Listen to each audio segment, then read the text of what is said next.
From Daily Trust News Center, this is the News Hour.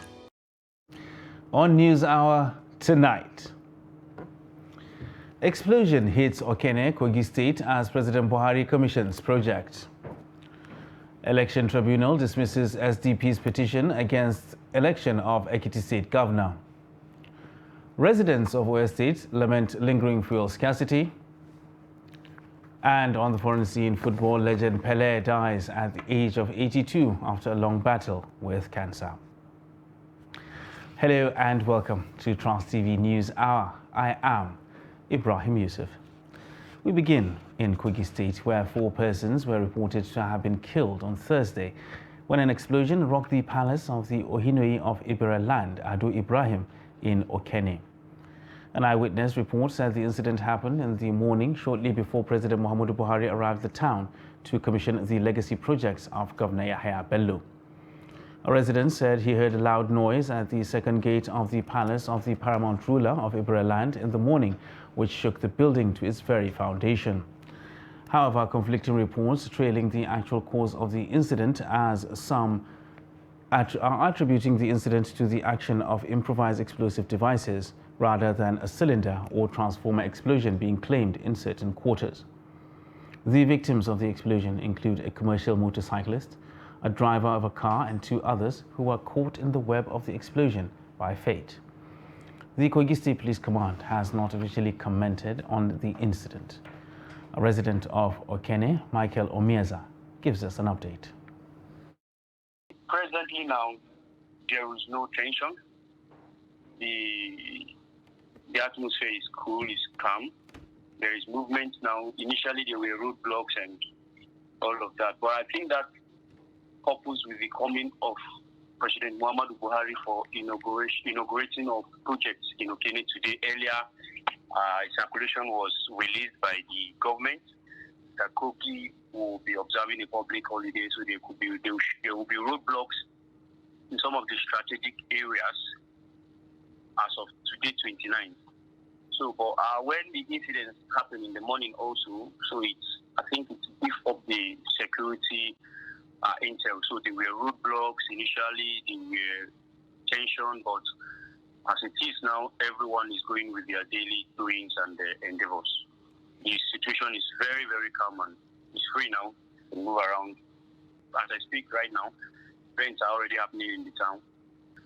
And there is yet to be an official press release by the government that I see, because, like I told you, there is an event today. The President of the Federal Republic of Nigeria is in town.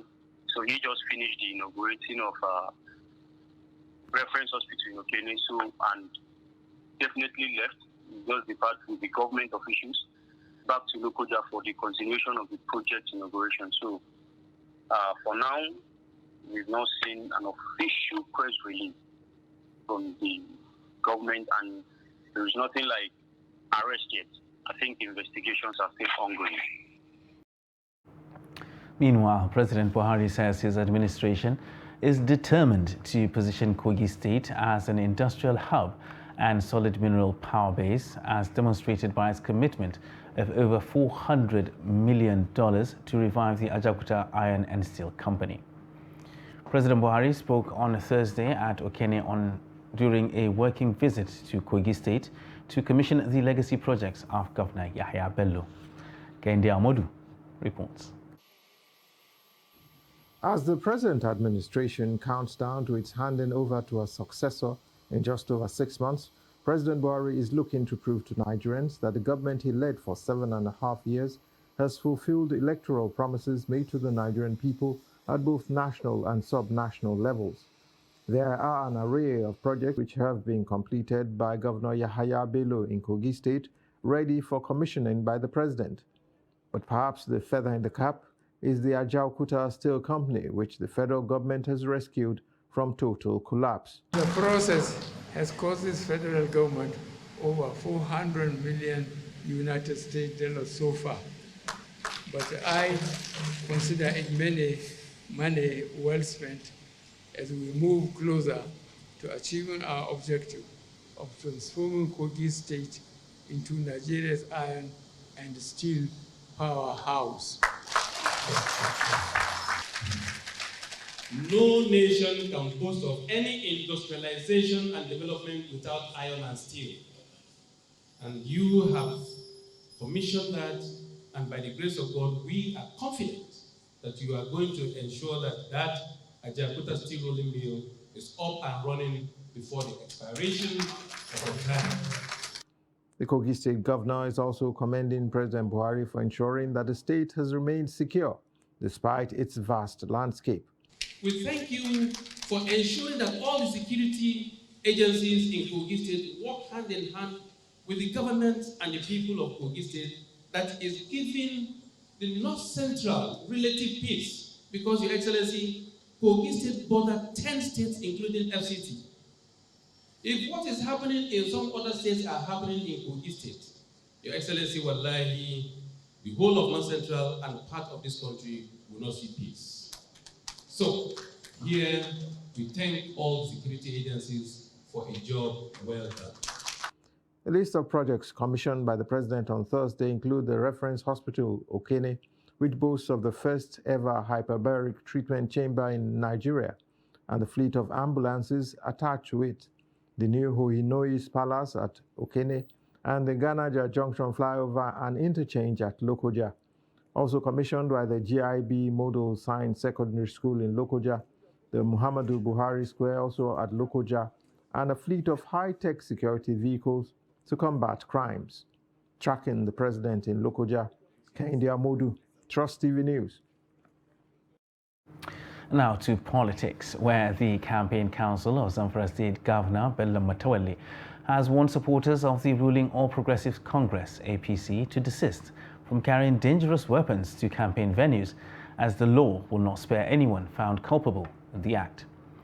Director Publicity of the Campaign Council, Ibrahim Maigandi, gave the warning while briefing journalists in Gusau, the Zamfara state capital, ahead of the flag-off of the governorship campaign in Kauran Namuda local government area of the state.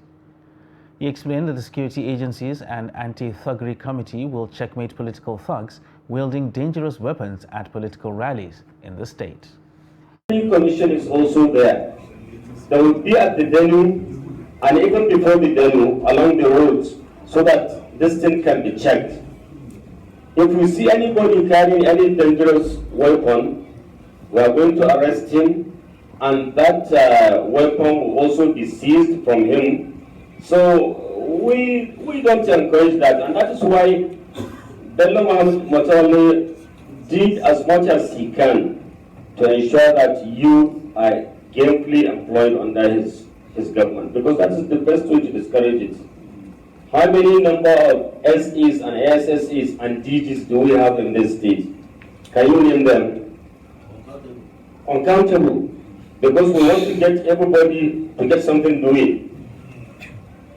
Recently, some employments have been made in the Teacher Service Board, in the Ministry of Health, and recently 30,000 minimum wage has also been paid by the government, so that the living standard of people can be encouraged and can be improved upon. So we are not part of this, we are not encouraging it, and these two agencies, the security agencies and the Thuggery Commission, will be there to checkmate and ensure that nobody carries any dangerous weapon, because we don't promote that in the APC in Zamfara. And still talking politics, Ekiti State Governorship Election Petitions Tribunal, sitting in Ado-Ekiti, has upheld the victory of the candidate of the All Progressives Congress, APC, Biodun Oyebanji, in the June governorship election in the state. The three-man tribunal, chaired by Justice Wilfred Bochi, ruled that the allegations of election rigging, vote trading and procedural violations raised by the candidate of the Social Democratic Party, Segun Oni, were vague and unspecific. The tribunal equally struck out the request for disqualification of the deputy governorship candidate of the APC for alleged certificate forgery, saying the issue was not brought up within the expected 21-day period legally allowed, and that raising new facts and pleas midway would amount to a breach of injunctions. The tribunal also said the signing of Oyebanji's nomination form by Yobe State Governor, who acted as the national chairman of the party, Mai Mala Buni, is immaterial, since the candidate and his running mate were validly elected at the party's primary. Counsel to the petitioner described the judgment as displeasing and negligent of cogent grounds, saying the judgment will be appealed. Oyebanji had polled a total of 187,057 votes to defeat his two closest challengers, Segun Oni of the Social Democratic Party and Bisi Kolawole of the People's Democratic Party. SDP's Oni had on July 7th filed a petition at the tribunal challenging the declaration of the All Progressives Congress candidate, Biodun Oyebanji, by the Independent National Electoral Commission as the winner of the election. Now to judicial matters, where a Kano High Court on Thursday sentenced 29-year-old Sagiru Abdullahi to death by hanging for stabbing his stepmother, Zainab Azimi, aged 55, to death. The court had earlier convicted Abdullahi of Kurmawa Quarters, Kano, on a one-count charge of culpable homicide. Presiding Justice Aisha Mahmood held that the prosecution had proven its case beyond reasonable doubt and sentenced the convict to death. Prosecution counsel Tijani Ibrahim had earlier told the court that Abdullahi committed the offence in June 2014 at Kurmawa Quarters, Kano. He said the convict dealt several machete cuts to the victim's head, leading to her death on the day in question. The victim was rushed to Murtala Muhammad Specialist Hospital, Kano, where she was confirmed dead by a doctor. Ibrahim presented 5 witnesses and tendered 6 exhibits to prove the case against Abdullahi, who denied committing the offence. Abdullahi called 4 witnesses in his defence. The trial judge subsequently sentenced the defendant to death by hanging. Now to matters of security, where gunmen have bombed the Ihiala Police Divisional Headquarters in Ihiala local government area of Anambra State, southeast Nigeria. Confirming the incident, police spokesperson in the state, Tochukwu Ikenga, said the attack happened on Wednesday at about 3 a.m. Ikenga said some police operatives engaged the gunmen in a shootout during the attack and subsequently recovered one AK-47 rifle.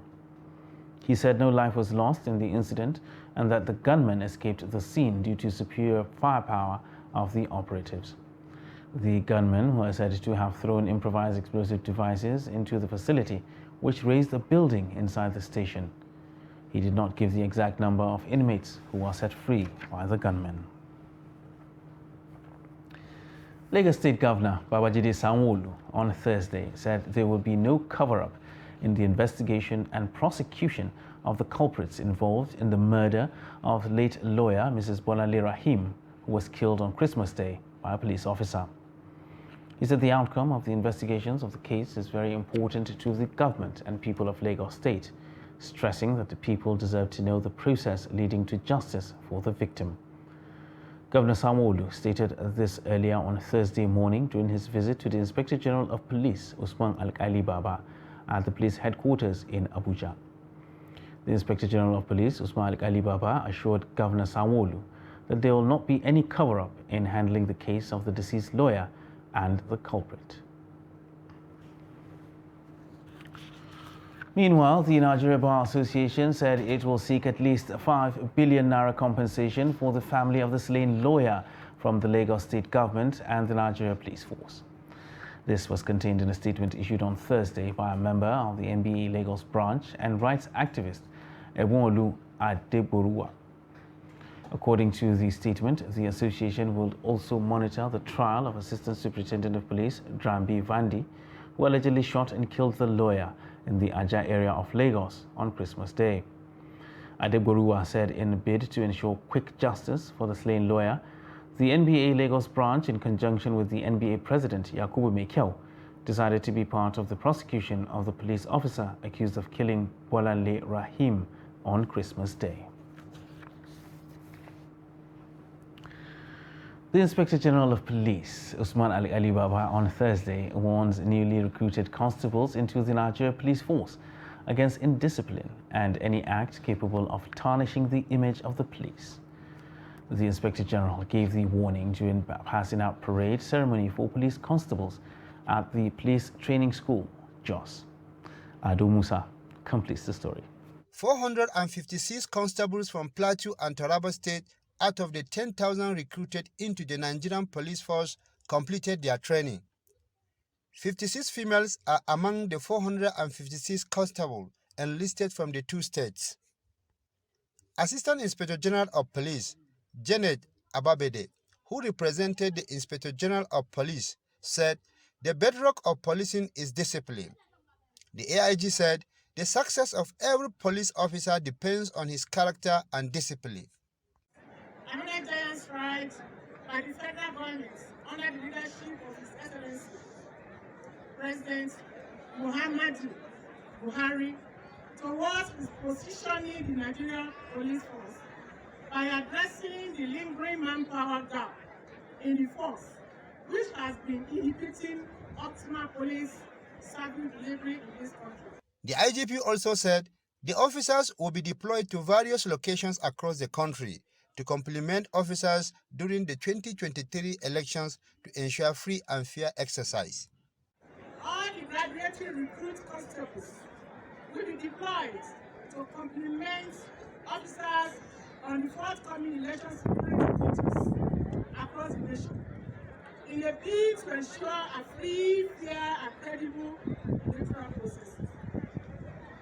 It should also be noted that the recruitment exercise was spread over the 774 local government areas of the country, with due regard to federal character commissions, considerations, and in line with the directives of Mr. President.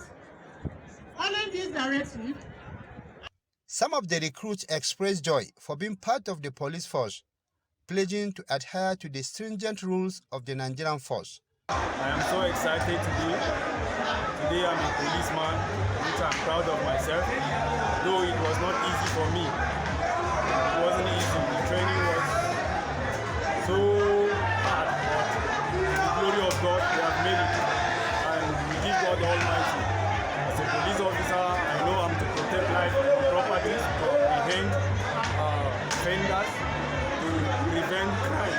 I'll do my best as a police officer to give the best, to serve my country with all of my heart, to avoid bribery and corruption. The passing out ceremony took place simultaneously in 4 premier police colleges and 12 training schools. The recruits were subjected to a 6-month rigorous training course to meet the emerging security challenges in the country. Ado Musa, Trust TV News, Jos. Still with us on Trust TV News Hour. Still ahead, we'll tell you why women should occupy more political offices. Details of this and more after the break. Just stay with us. Now, as part of efforts to support Africa's goal of strengthening... Now, looking at the activity chart, as you can see right here, a total volume of 130... a Boko Haram crisis that at that time was restricted to Yobe. How secure are they? You can see security men with blood. This is the road leading up to the... Or really, if you look at England squad, you are looking at EPL, you are looking at their names. You are not looking at...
Welcome back, and thanks for staying with us on Trust TV News Hour. Now let's recap our top stories. Explosion hits Okene, Kogi State as President Buhari commissions projects. And Election Petitions Tribunal dismisses SDP's petition against election of Ekiti State Governor. And moving on to other news now. The year 2022 precedes another round of elections in Nigeria and recorded some unprecedented political developments that will ultimately shape the incoming 2023. Trust TV's Shafiu Suleiman chronicles some of these events and how they may likely impact the dynamics of the nation's political equation. The report. The passage and signing of the 2022 Electoral Act set the stage for renewed hope of credible elections devoid of flawed process experienced in the past. The law introduced some fundamental changes, like exempting political appointees from serving as delegates or vying for elective party positions without resignation from the offices they occupy. To the political actors, it is time to change gear and realign with the changes such as the introduction of Bimodal Voter Accreditation System (VVAS) and INEC Result Viewing Portal (IREM) amongst others. For the electorate, the new Electoral Act is a game changer that rekindles hope for a better democratic experience. The INEC chairman himself and Buhari himself have assured Nigerians that the election will be free and fair. And with the introduction of BVAS, which the INEC chairman has consistently assured us, I believe that when I cast my vote, it will count. My vote will count. INEC is doing a good job to make this election fair and fair, and I believe my vote will count. Why my vote will count is because I'm very, very important and relevant as a citizen of Nigeria. During the off-season governorship elections in Ekiti and Osun states, the electoral umpire INEC demonstrated that the votes count. I also appeal to communities and traditional and religious leaders and others to see INEC facilities as national assets, and they should all contribute towards protecting these facilities instead of leaving this to the security agencies. Then came the political party primaries, which saw the emergence of 18 presidential candidates. While the emergence of Atiku Abubakar generated some acrimonious feelings in the main opposition party PDP, the emergence of Bola Tinubu in the APC left 23 other contenders licking their wounds. APC is not a political party. It's an alliance between CPC and Tinubu's party. It is an alliance. And we have seen how alliances in this country have disappeared overnight. Put me in charge. There will be student loans. 4 years course will be 4 years only. The emergence of former Anambra State Governor Peter Obi as Labour Party presidential candidate after leaving the PDP changed the political equation. Just as the emergence of Rabiu Kwankwaso as NNPP presidential candidate dealt a blow to the party's support base. Trying to say a new Nigeria is possible. We can build a new Nigeria. We can build a new Nigeria where Nigerians are happy, where Nigerians have a means of livelihood and live in their nation, hopefully, that things will get better. The decision of the Central Bank of Nigeria to redesign the currency was a shocker to ambitious politicians. But the Apex Bank insisted that the policy decision is to mop up excess liquidity in the system. The cashless policy started in 2012. Okay, but at almost 3 to 4 occasions, we've had to step down the policy because we felt that there is a need for us to prepare ourselves and deepen our payment system infrastructure in Nigeria. Rising cases of banditry and kidnappings, which largely defined the Buhari administration, received attention after major incidences that almost crippled the security architecture, including attack on Brigade of Guards personnel and President Buhari's advance convoy. Government's response to all this was a pledge to end insecurity by December 2022. The 2023 election will usher in a new government that will inherit these problems, with high expectations to tackle the existential security and socio-economic challenges plaguing the nation. Shafiu Suleiman, Trust TV News, Abuja. The Kano State Hisbah Board says 2,260 suspects were apprehended for committing various crimes in the state in the outgoing year 2022. Commander General of the board, Sheikh Harun Ibn Sina, said this while speaking to newsmen on Thursday. Similarly, a total of 1,269 beggars were evacuated from the streets of 8 Kano metropolitan local government areas, out of which 386 were repatriated to their states of origin as part of efforts to mitigate street begging in the state. According to Ibn Sina, most of the people arrested for criminal activities were handed over to security agencies for necessary action, while the underage were reunited with their families. He said in the area of curtailing societal vices, the board had succeeded in dispersing 86 immoral gatherings, such as same-sex weddings, drug parties, and other similar offences across the strait. Ibn Sina explained that 822 disputes were resolved amicably, while some are still pending at various courts due to their complex nature. The senator representing Osun East Senatorial District, Francis Fadausi, says poor local government system is putting pressure on lawmakers. He said constituents now depend on legislators for functions meant for the executive arm of government, including provision of social amenities and community development. The legislator accused governors of not allowing local governments to function effectively, adding that people at the grassroots lack access to their governors. He noted that aside his lawmaking duties, he has repaired roads, built schools and hospitals, and provided electricity in rural communities in his constituency to ameliorate the sufferings of his people. He appealed to governors to allow local governments to be more autonomous so that people at the grassroots can also enjoy good governance. Unless the trend is changed. So I'm even fearing if they improve or they put more allocation of funds to governance, they will carry it away. There are many of them that they have not spent anything on the state. And immediately they build their secretariat, they build their hall, they start merriment, and they start funding many things that are not beneficial to the people. So maybe we have to amend the constitution, and the enforcement of law must be there so that the state, we even solicit for the removal of this their power that cannot be challenged. For now, there's no local government functioning again, because most of the local government funds, they go to the account of the governors. They don't have separate account. And the Constitution said, and we have already approved that they should be separate. But the executive will not give the power. And the governors, they have already choked the presidency. The ministers are not doing better too. But they are on their own, doing what they like. Now, residents of Ibadan, the Oyo State capital, have lamented the lingering scarcity of petroleum products, which they say is making life unbearable for them. They called on government to urgently address the situation in the interest of the masses. The report. It is nature's gift to Nigerians, but petrol has continued to be out of the reach of many.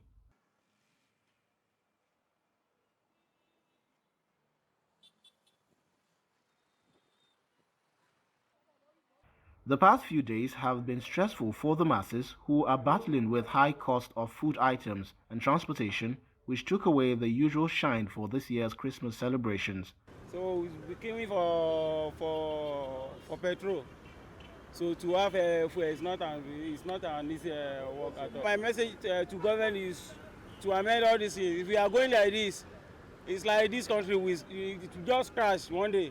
During the UNATID, we are not supposed to experience this type of thing. It's killing. You know, things have gone up. The petrol, I bought petrol 250, and I bought petrol 250, and it was too much for me. Fuel scarcity continues to bite as the product now sells for between 250 to as high as 400 naira per litre. This is not going down well with these Nigerians who want urgent steps taken to arrest the situation. The message is very simple. This thing can be done. We have several refineries. None of them is working. So I think it's better they fix our refinery so that we don't have to import fuel. Most of the time indoors, I spend most of the time indoors. I was just coming from work and I just, so the queue wasn't that long, so I decided to join. Most filling stations outside the Ibadan metropolis are under lock and key. The situation in the city center is, however, not any different, as only a few major marketers sell at the official price. Like 1.5 hours. Like 1.5 hours. I think Bovas is the only filling station in the country, as far as I know, in this southwest, that has been very lenient with the situation here. Unbelievable that a country that is blessed like this, look at people suffering, wasting quality time here, queuing for fuel. The new year is only a few days away, and Nigerians here are demanding that government puts a stop to the lingering scarcity of petrol in order to make life easier for them as they welcome 2023. Unemployment, poverty and insecurity are identified as major problems of the Nigerian nation. Now, this was the submission of some Makurdi residents who urged leaders at all levels to provide dividends of democracy for all citizens. The report. According to the Benue residents, Nigeria may have good policies, but the political will for implementation is lacking. It has been over 23 years of uninterrupted democracy since 1999, but nothing much has changed. The major problem with Nigeria is poverty. Poverty can be seen as the situation in which the means of production and consumption of a house are of low standard. In this case, our country, Nigeria. This low means of production and consumption is the margin that draws the separation between the rich from the poor. Poverty has been the problem with Nigeria over time. Therefore, due to the poor economical status of our country, many cannot afford a normal average life, so they are further subject to poverty. That is why poverty is a major problem in Nigeria that needs to be completely eradicated by both governmental and non-governmental organizations. Some of the residents said most Nigerians live in terrible situations, and such cases are even underreported in the media. Youth who have finished their education settle at home because of unemployment. The government don't provide jobs for these youths. This may cause them to become terrorists to the community. They may join secret groups just to take care of themselves. They may also engage themselves in stealing, drug trafficking, killing and kidnapping. If given the opportunity in this country, and we change the ideology of all must have a white-collar job, and the issue of all, even those who are not capable of acquiring tertiary education, struggling to make it where it is not necessary, even when they are not coping. In place of it, we enhance young people, especially in their businesses, in farms, and I think it will go a long way in helping the youth. The leaders, according to these residents, have failed, although they are hopeful that 2023 elections will produce leaders that will change the narrative for good. Now, the quest for women's participation in politics and decision-making in Nigeria is one that has been keenly lobbied for, with low levels of progress recorded over the years. 27 years since the 1995 Beijing Declaration, which saw 189 countries of the world agreeing to implement gender parity and ensure increased participation of women in leadership and decision-making process, among others. Dana Daniel Zegi examines the implementation progress in Nigeria, among other African countries. The report. The failure of lawmakers to pass the 35% affirmative action in the National Assembly in March 2022 dealt a blow on the implementation of the 1995 Beijing Declaration in Nigeria.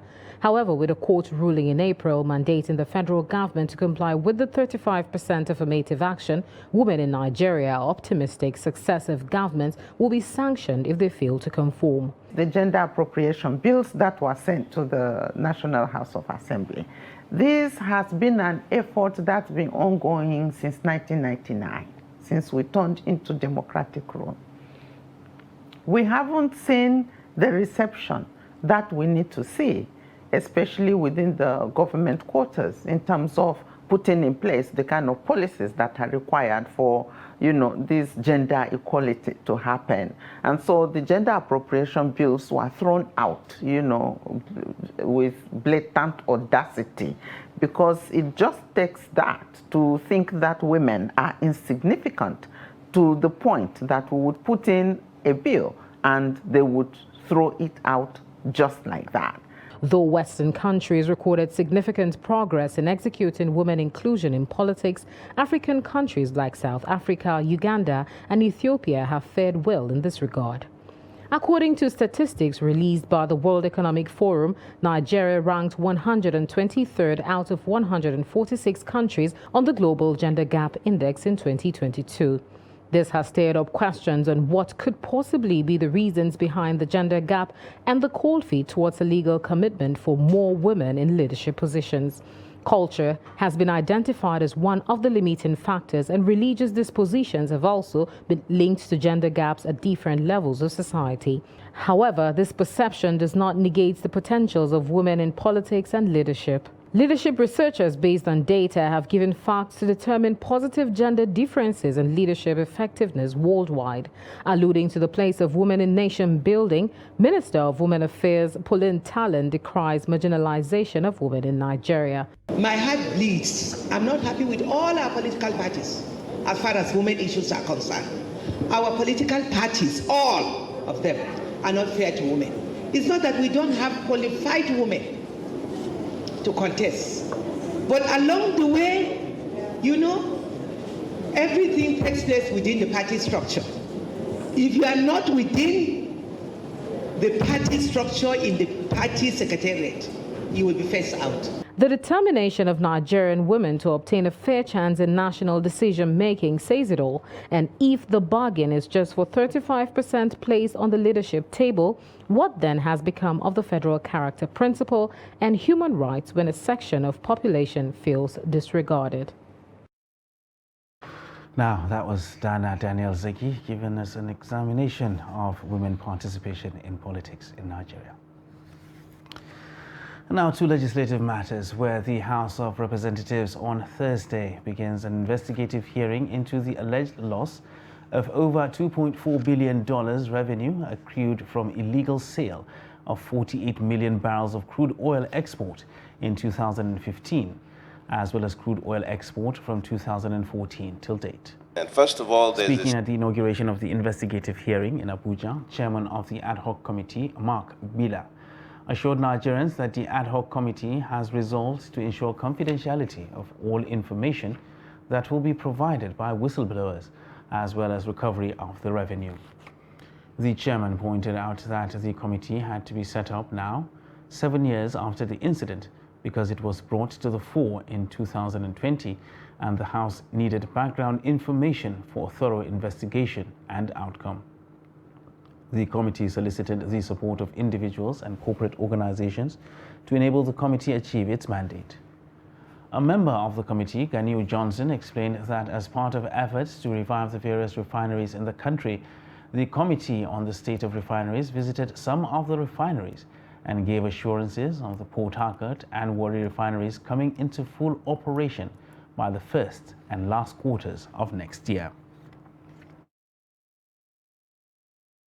Salient issue of a whistleblower in 2020 who raised allegations that certain individuals at the time in government and some allegedly still serving conspired to sell 48 million barrels of Nigeria's crude, which resulted in the country's loss of over $2.4 billion. So it is important to point out the fact that our job, in line with our constitutional mandate in section 88 and 89, is to investigate. And with regards to the occurrence of this issue, It only came to the fore, like several other issues, several years later. Even though the matter occurred in 2015, it was only brought to the fore by a whistleblower towards the end of 2020. And remember, that was the COVID period. And in the time between when that allegation came up and now, there has also been the issue of trying to identify the whistleblowers, trying to determine whether or not there was even a reason to commence this investigation. Like I told you earlier, these are individuals who have been expressing fear. So of course, they were a little skeptical about providing information until they saw that the House was serious about proceeding with the investigation, that they started reaching out. So that is what informed. So the fact that they occurred in 2015 and we're only having this investigation now is due to the fact that the issue itself only came to the fore towards the end of 2020, and we had to ensure engagement with the involved individuals and to ascertain their identities, because we cannot be involved in spurious investigations. Port Harcourt will go live after our visit, after our discussions. We go live first quarter of 2023. Port Harcourt will go. So that is a way forward. At least if we're able to refine some of our crude oil here, we will reduce oil subsidy in the country. You're still watching Trust TV News Hour. The news continues after this break. Stay with us.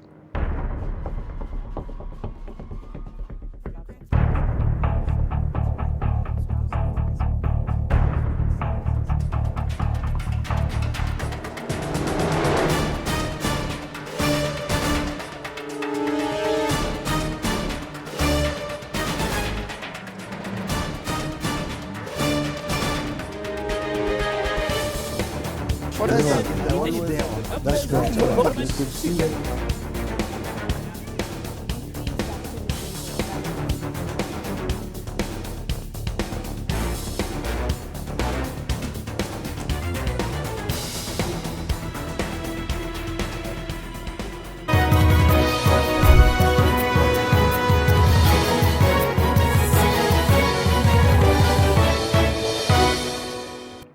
Welcome back to Trust TV News Hour. Right now, we'll join Chiamaka Nwafo for business news.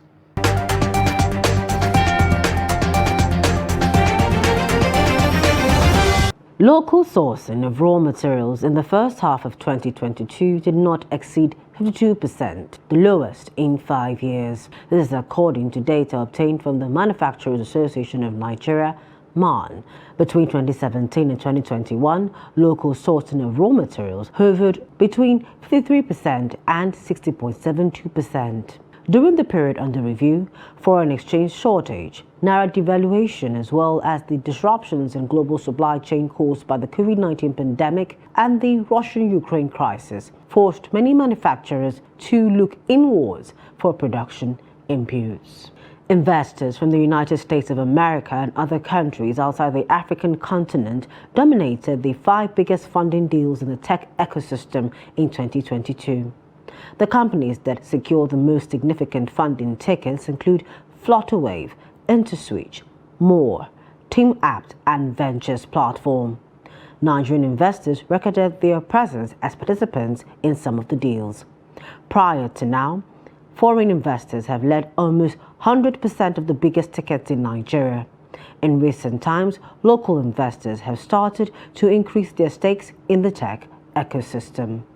And finally, in stocks, the bull sustained dominance on the floor of the Nigerian stock market on Thursday as the all-share index ASI grew further by 0.73% to settle at 50,300.00 points. The market capitalization advanced by 0.73% to close at 27.397 trillion naira, gaining 199 billion naira. The market breadth closed positive as 37 equities appreciated in their share prices against 9 equities that declined in their share prices. An aggregate of 490.5 million units of shares were traded in 4,480 deals valued at 7.7 billion naira. And that's it on Business News. I am Chiamaka Nwafo.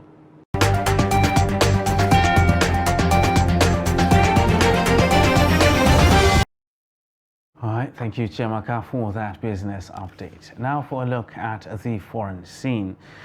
The United Nations Emergency Response Agency on Thursday said armed raids in the region of South Sudan, plagued by ethnic clashes, have forced around 30,000 civilians to flee their homes, as international partners demanded an end to the violence. The violence followed clashes last month in South Sudan's far north that uprooted thousands in the Upper Nile state. The UN Humanitarian Coordinator in South Sudan, Sarah Besolo Nyanti, said people have suffered enough.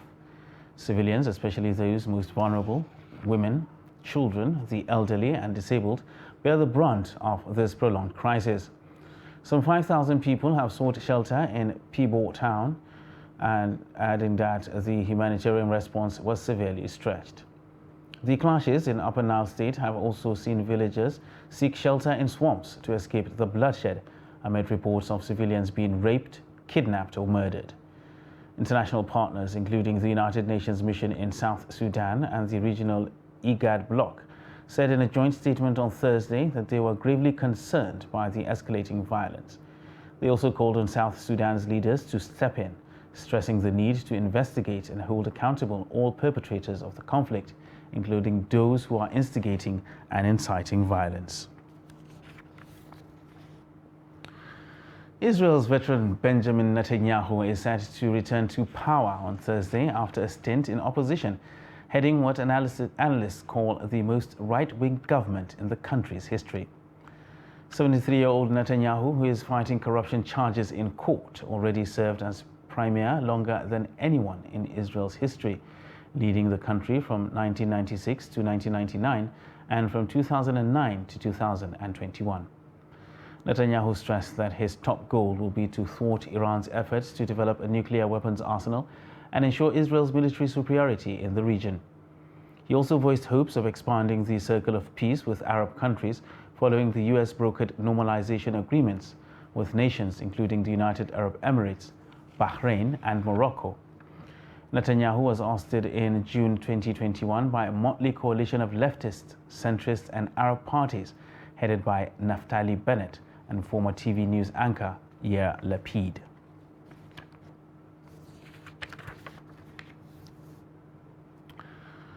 And in sports, Edson Arantes do Nascimento, also known as Pelé, who has long been considered the greatest footballer of all time, has died at the age of 82. The former striker, the only player in history to win 3 World Cups, passed away at the Albert Einstein Hospital in Sao Paulo. Pelé, who had been undergoing treatment for metastatic cancer, was admitted to the hospital on November 30th with swelling all over his body and decompensated heart failure, needing treatment for cardiac and renal dysfunction. The soccer icon was told he would be kept in hospital over Christmas after it was discovered that his colon cancer had advanced and his chemotherapy treatment for his ailment was no longer working. Pelé, who is Brazil's joint all-time top scorer with 77 goals in 92 matches, became an icon of the game after winning the World Cup in 1958 as a 17-year-old, netting twice in the final to defeat host Sweden. And now to discuss Pelé and, of course, his contributions to football, we have right here in the studio Daily Trust sports editor David Ngobwa. Welcome. Yeah, thank you so much. It's my pleasure. All right. Yeah. Okay, so let's discuss the life and times of Pelé. Well, he was regarded as the greatest footballer of all time. And seeing that he retired way back in 1977, how was he able to remain relevant in football for so long? Yeah, because he was relevant for so long, because Pelé played football with his heart and he had great passion for the game, such that even when he retired, he continued to support the development of football across the world. He was, as a matter of fact, world ambassador of football. And many people may wonder why he played for so long, for over 21 years actively. You know, he started so early and being a very strong man. And for the fact that he played football at a time that football was so difficult because there wasn't enough protection for players, but he was able to weather the storms and played for so long. So that's why many of us feel that he remains the greatest, no matter what anybody feels. All right, so one thing that a lot of people actually don't recall is that Pele has a special connection to Nigeria because not many people remember that the Nigeria Civil War was actually paused at one point momentarily in 1969 so that his team Santos can play against the national team. What does that special connection to Nigeria actually mean? Yeah, Pele was very emotional about Nigeria, and not just Nigeria, in fact, Africa generally. And I think maybe from his background, maybe his color and all that, he was so passionate about Nigeria. You will remember that he made a prediction that before the end of the 20th century, an African nation would win the World Cup. Unfortunately, that has not come to pass. But then, that has not taken away anything from the fact that Pele was very, very interested in Nigeria and Africa as a whole. All right, well, thank you very much there, David Ngobua, sports editor for Daily Trust, for that insight into the life of Pele. All right, thank you very much, yeah. All right, well, right now on News Hour, for sports news, let's join Adedi Ajishafe.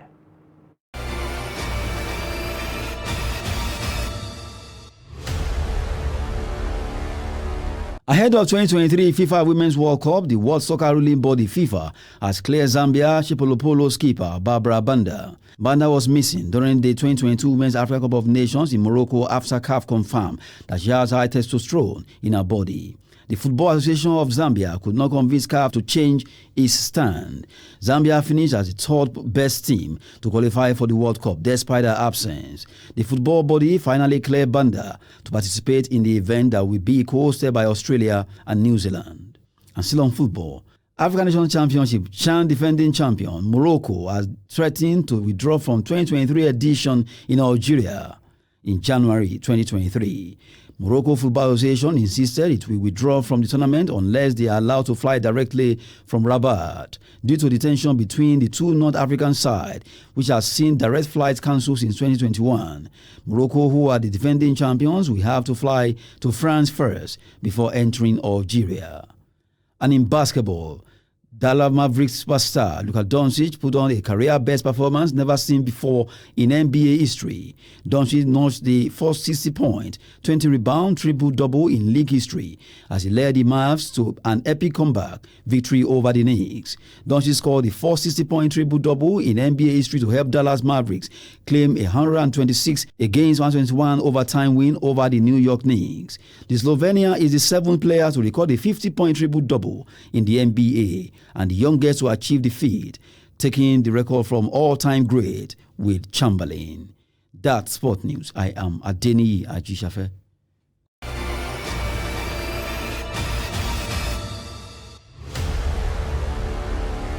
And with Adeni's sports update, we wrap up Trust TV News Hour for tonight.